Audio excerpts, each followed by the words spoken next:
বর্তমান অসহিষ্ণু সময়ে তাকে অনুসরণ করা খুব জরুরি, যিনি তাঁর গোটা জীবন সংযমে আর আত্মমর্যাদায় অটল ছিলেন। দেশের জন্য, মানুষের জন্য আমৃত্যু লড়াই করেছেন। বলছি সাবেক প্রধানমন্ত্রী বেগম খালেদা জিয়ার কথা। সংসদ ভবনের দক্ষিণ প্লাজায় খালেদা জিয়ার স্মরণে আয়োজিত নাগরিক শোক সভায় এভাবেই শ্রদ্ধা জানালেন সর্বস্তরের মানুষ। নাগরিক সমাজের প্রত্যাশা, খালেদা জিয়ার গণতান্ত্রিক আদর্শ ধারণ করবে বিএনপি। প্রস্তাব আসে খালেদা জিয়াকে সর্বোচ্চ সম্মানসূচক উপাধিতে ভূষিত করার। সাইফুদ্দিন রবিন জানাচ্ছেন বিস্তারিত। বিজলি কেবলস এর স্কিন কোটেড ইনসুলেশন আগুন প্রতিরোধী। বিজলি কেবলস, নিরাপদ আজীবন। চালের ক্ষেত্রে, ধানের ক্ষেত্রে যে স্বয়ংসম্পূর্ণ। গধূলির আলোয় কেমন জ্বলজ্বলে জাতীয় সংসদ ভবনের দক্ষিণ প্লাজা, যেখানে ছোট গল্পের মতো শেষ হয়েও রেশ থেকে যাওয়া এক উজ্জ্বল জীবনকে স্মরণ করছে দেশের নাগরিক সমাজ। In all these spheres, regional, understandably, her focus was sharp. ৩০ December মহাপ্রয়াণ ঘটেছিল সাবেক প্রধানমন্ত্রী বেগম খালেদা জিয়ার। মৃত্যুর ১৭ দিন পর ঐশ্বর্যময়ী এই মহাপ্রাণের কর্মময় রাজনৈতিক জীবনের নানামুখী বর্ণনা উঠে আসলো পেশাজীবীদের কাছ থেকে। একজন রাজনীতিকের গোটা জীবন অরাজনৈতিক সর্বজনের মূল্যায়নে ধরা দিল। স্ত্রী, সন্তান ও পরিবারের অন্য সদস্যদের নিয়ে মায়ের বর্ণাঢ্য সত্য বাস্তব যাত্রার কথা শুনলেন খালেদা জিয়ার ছেলে, বিএনপি চেয়ারম্যান তারেক রহমান। বেগম খালেদা জিয়ার যদি জীবনটা দেখেন, এটা পুরোটাই স্যাক্রিফাইস।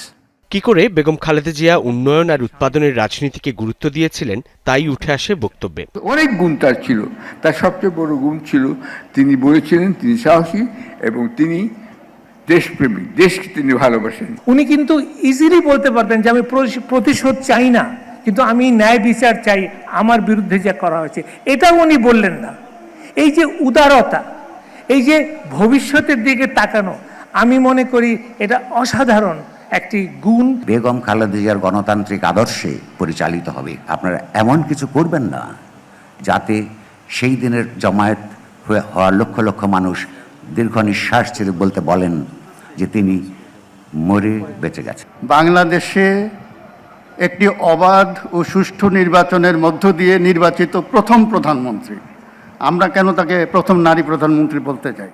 অপরাজেয় খালেদা শিরোনামে এই নাগরিক শোক সভায় শিক্ষক, বুদ্ধিজীবী, ব্যবসায়ী আর কূটনীতিক প্রত্যেকেই দেশ ও জনগণের প্রতি প্রতিশ্রুতিশীল খালেদা জিয়াকে তুলে ধরেন। পাহাড় থেকে সমতল কিংবা কৃষি থেকে ঔষধ শিল্পে খালেদা জিয়ার বিচক্ষণ নেতৃত্ব আর পরিকল্পনা উঠে আসে বক্তাদের অভিজ্ঞতায়।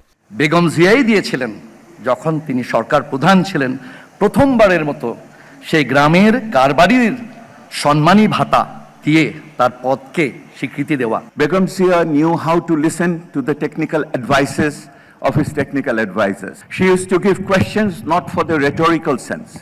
She used to give questions to find out the robustness of your logic. Begum Khaleda Zia সবসময় বিশ্বাস করতেন বিজনেস হতে হবে নৈতিকতার সাথে, আর development must be based on values. আমি বিশ্বাস করি অবশ্যই উনি এখন ভালো আছেন, কিন্তু বাংলাদেশ কি ভালো আছে বা ভালো থাকবে? যদি বাংলাদেশকে ভালো থাকতে হয় তাহলে বেগম জিয়াকে ইন্টারনালাইজ করতে হবে। নাগরিক সমাজের পক্ষ থেকে প্রস্তাব আসে বেগম খালেদা জিয়ার সমগ্র জীবনের স্বীকৃতি হিসেবে রাষ্ট্রের সর্বোচ্চ সম্মানসূচক উপাধিতে ভূষিত করার। রাজনৈতিক জীবন, গণতন্ত্রের প্রশ্নে অবস্থান, ব্যক্তিগত ত্যাগ ও জাতীয় ইতিহাসে এক বিশেষ মর্যাদায় অধিষ্ঠিত হচ্ছে। যে কারণে আমি এই বর্তমান সরকারকে অনুরোধ করব খালেদা জিয়াকে যেন সর্বোচ্চ সম্মানসূচক উপাধি দেওয়া হয়। ইতিহাসের মৃত্যু হয় নাই। আগামী দিনের যে ইতিহাস এই জনপদে সৃষ্টি হবে, তার প্রপেলার হবেন, তার ড্রাইভিং ফোর্স হবেন বেগম খালেদা জিয়া। দুপুরে শুরু হওয়া এই শোক সভা যখন শেষ হয় তখনও পুরো উপস্থিতি জুড়ে থেকে যান বেগম খালেদা জিয়া। তাঁর ত্যাগ আর অবদান কি করে বাংলাদেশের ঘরে ঘরে মানুষের জীবনযাপনে প্রভাব ফেলেছে তাই উচ্চকিত হয়। মোর নাম এই বলে খ্যাত হোক আমি তোমাদেরই লোক, আর কিছু নয়, এই হোক শেষ পরিচয়।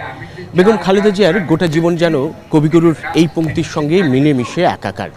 এই নাগরিক শোক সভায় আরও একবার উচ্চারিত হলো তিনি সর্বস্তরের এবং এই জনগণ আর জনপদের জন্যই গোটা জীবন উৎসর্গ করেছিলেন।